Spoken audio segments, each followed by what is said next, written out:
The rain drizzled softly over Tokyo, neon lights reflecting off wet pavements when Eiko stepped off the crowded train. Her shoes were worn thin and the hem of her uniform clung to her legs, soaked through. She pulled her cardigan tighter around her, trying to shield herself from the autumn chill. She had lived in the city for only 6 months, yet every day felt like a struggle. She had come from a small fishing village in Shizuoka, leaving behind her aging grandmother and little brother in hopes of finding work to send money home. But Tokyo was unforgiving, and without qualifications, she had ended up working as a live-in househelp for a wealthy family in Minato. Her days were long, cleaning, cooking, caring for their spoiled teenage daughter, and pretending not to hear the constant arguments between husband and wife. Still, she told herself it was better than nothing. That evening, as she carried groceries up the slick marble steps of the mansion, she almost collided with a tall young man rushing down. He caught her arm before she stumbled. "Careful," he said, his Japanese tinted with the faintest Western accent. His grip was firm but gentle. Eiko lowered her eyes quickly. "Gomen nasai," she murmured, cheeks warm. She recognized him instantly, Renji Takahashi, the family's eldest son who rarely came home. He was rumored to study abroad and spend his summers traveling the world. She had only seen him twice before, once when he breezed in late at night with friends, and once when he argued with his father. Renji studied her for a moment longer than necessary. His gaze lingered on the strands of damp hair clinging to her cheek, the tremble in her hands as she steadied the grocery bags. "You work here?" he asked softly, almost as if he hadn't noticed before. She nodded. "Hi, I just help with chores." He smiled faintly, a curve of lips that held both mischief and melancholy. "Interesting. Tokyo feels less lonely when you notice new faces."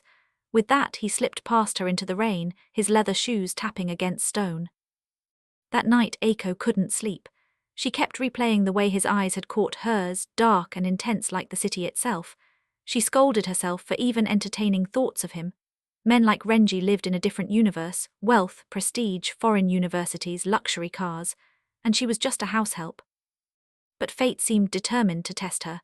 Over the next few weeks, Renji began appearing more often, claiming he was taking a break from his studies in London.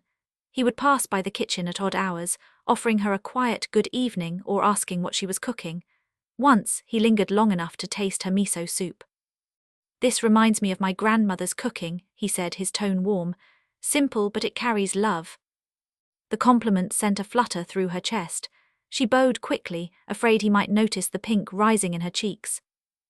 One Sunday morning, when the family was away at a business event, Renji found her hanging laundry on the rooftop terrace. The sky stretched endless above Tokyo's skyline, cranes and skyscrapers piercing the clouds. She hadn't noticed him until his shadow crossed over her. "You look free up here," he said softly, leaning against the railing. "Almost like you belong to the sky, not this house." Eiko froze, clutching a sheet. I shouldn't be seen like this. I'll get in trouble if..." He stepped closer, his cologne mixing with the faint scent of rain.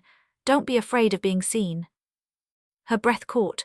The world seemed to narrow until it was only his voice, his eyes searching hers, the warm breeze tugging at the edges of the sheets. She wanted to step back, but instead her body betrayed her, leaning into the nearness of him.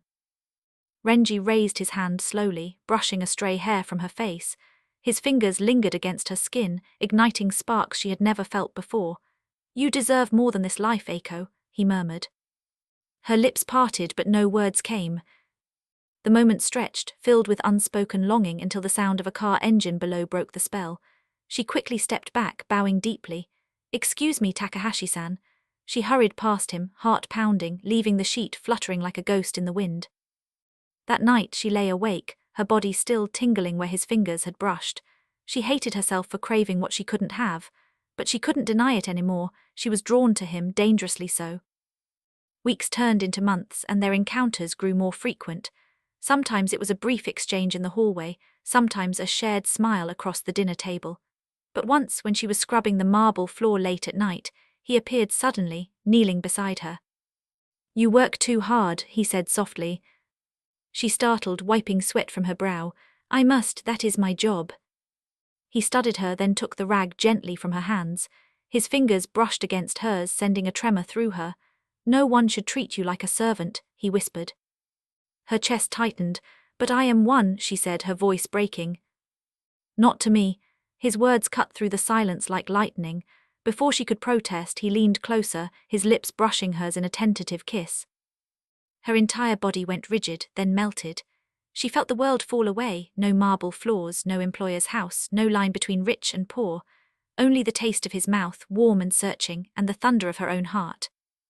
When he pulled back, she was breathless. "Renji-san, this is wrong." He cupped her face, his thumb brushing her cheek. "It feels more right than anything I've ever done." From that night onward, everything changed. They stole moments in hidden corners of the mansion, a brush of fingers when passing dishes, whispers in the garden under the cherry blossoms, secret kisses in the pantry. Each touch pulled them deeper into something forbidden, something dangerous yet irresistible.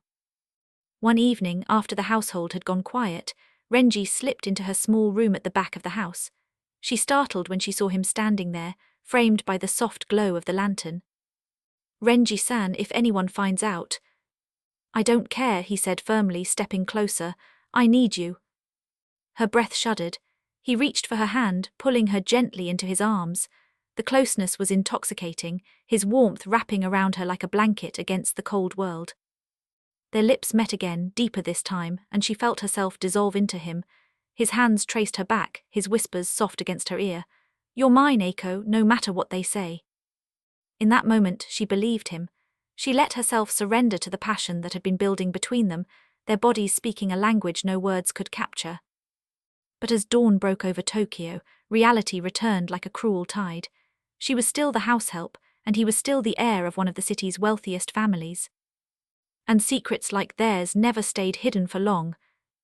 The weeks that followed were a dangerous blur of stolen kisses, whispered promises, and nights spent tangled in each other's arms. Eiko had never felt so alive, so seen. Renji treated her not like a servant but like an equal, sometimes even like a treasure he had been searching for all his life. But beneath the sweetness, a shadow of fear grew inside her. Every footstep in the hallway, every knock at her door sent her heart racing with dread. If the Takahashi family found out, she would lose everything, her job, her shelter, her last shred of stability in Tokyo. And then it happened. One rainy afternoon, when the mansion was unusually quiet, Eiko went to deliver laundry to Renji's room. She had barely stepped inside when his younger sister, Naomi, appeared in the doorway. Naomi's eyes narrowed at the sight of Eiko holding Renji's shirt, her cheeks flushed. A cruel smirk curved her lips. "So this is why my brother lingers at home." Eiko froze. "Naomi-sama, I was only—" "Don't bother lying," Naomi snapped. "You think a servant can touch him, you're nothing but trash." She turned on her heel, her designer shoes clicking sharply against the floor. "Father will hear about this." Eiko's blood ran cold. That evening the storm broke. Mr. Takahashi summoned her to the study, his voice sharp as a blade. "You dare dishonor this house," he thundered, slamming his fist on the desk. "A servant seducing my son, disgusting." Eiko fell to her knees, trembling. "It wasn't, I never—" "Enough," his voice cracked like a whip. "Pack your things, you leave tonight." Tears burned in her eyes as she bowed low, choking back sobs. She wanted to fight, to scream that her feelings were real, that Renji had chosen her as much as she had chosen him. But the words stuck in her throat. Renji burst into the study then, his hair damp from the rain, his eyes blazing. "Father, stop this." He moved to Eiko's side, pulling her up from the floor. "I love her." Mr. Takahashi's face twisted with rage. "Love, with a maid, you shame our family name." "I don't care about the name," Renji shot back. His voice shook but his grip on Eiko was firm. "I care about her." But it was useless. The power in that room belonged to his father, and Eiko knew she had no right to stay. That night, with tears streaming down her face, she left the mansion with nothing but a small suitcase and the memory of Renji's desperate kiss at the gate. Tokyo turned colder. Eiko rented a small room in a rundown building, working part-time at a noodle shop to survive. The glamour of neon lights mocked her, and every shadow whispered Renji's name. Weeks passed without word from him. She told herself he had forgotten her, that he had chosen family duty over her love. Yet every night her heart betrayed her, aching for him. One evening, while closing the noodle shop, she turned to find him standing outside, soaked from the rain. His eyes searched hers, desperate, pained. "Eiko," he whispered, his voice breaking, "I've been looking for you everywhere." Her knees weakened. "Renji, why now?" He stepped closer, cupping her face with trembling hands. "Because I can't breathe without you. I fought them, Eiko, I fought my father. He threatened to cut me off to take away everything. But I don't care, I walked away, I chose you. Her tears mingled with the rain. But what will you do without their wealth, their power? His lips curved into a fragile smile. Maybe I don't need it, maybe I just need you. That night in her tiny room, they clung to each other as though the world was ending. They whispered their fears, their dreams, and in the warmth of his embrace, Eiko believed again in love's impossible courage. But fate had another twist. 2 months later, news broke in Tokyo's business circles. Mr. Takahashi had been arrested in a massive fraud scandal. The empire he built crumbled overnight. Reporters hounded the family, creditors swarmed, and Naomi vanished to Europe. Renji was left with nothing but debts and shame tied to his family name. Yet strangely he seemed lighter. Now I'm free, he told Eiko one evening as they walked through Ueno Park, the cherry blossoms fluttering around them. No more chains, I can build my own life. And build he did. Renji took a modest job as an interpreter, then launched a small startup helping Japanese students connect with opportunities abroad.